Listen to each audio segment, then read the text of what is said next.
मैं आपके सामने कुछ आंकड़े रखना चाहता हूं। यह बच्चों के कुपोषण की दर से संबंधित है।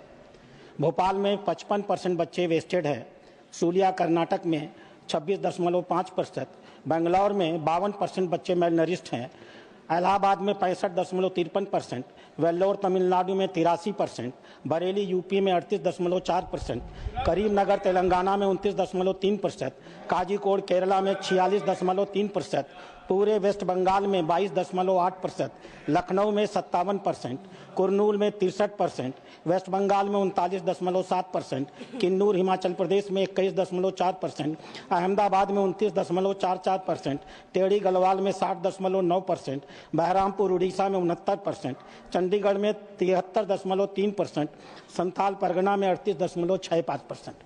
ये आंकड़े बताते हैं अध्यक्ष महोदय, जब यह मिड डे मील योजना शुरू हुई होगी तो यह योजना बहुत इफेक्टिव रही होगी। मैं किसी की मंशा पर कोई अविश्वास प्रकट नहीं कर रहा। इस योजना को भारत सरकार एक सेंट्रल सेक्टर स्कीम के तहत देती है। इसको लागू करने का काम विभिन्न राज्यों की मशीनरीज को करना होता है। मैं यह महसूस करता हूं कि बहुत लंबे समय से चलती आ रही एक योजना जो एक समय में प्रभावी रही है, धीमे धीमे अपना असर खो रही है और जो बच्चों के अंदर कुपोषण की दर में प्रभावी कमी होनी चाहिए, यह उसके ऊपर उस कमी को नहीं ला पा रही है। बच्चों का स्वास्थ्य देश के नौजवानों और वृद्धों के स्वास्थ्य का कारक होता है।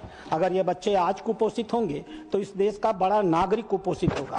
इसलिए मैं सरकार से अपेक्षा करता हूँ कि वो सभी राज्य सरकारों से इस संदर्भ में बात करेगी, उनकी एक सामूहिक बैठक बुलाएगी और इस योजना को किस प्रकार से और बेहतर तरीके से लागू किया जाए।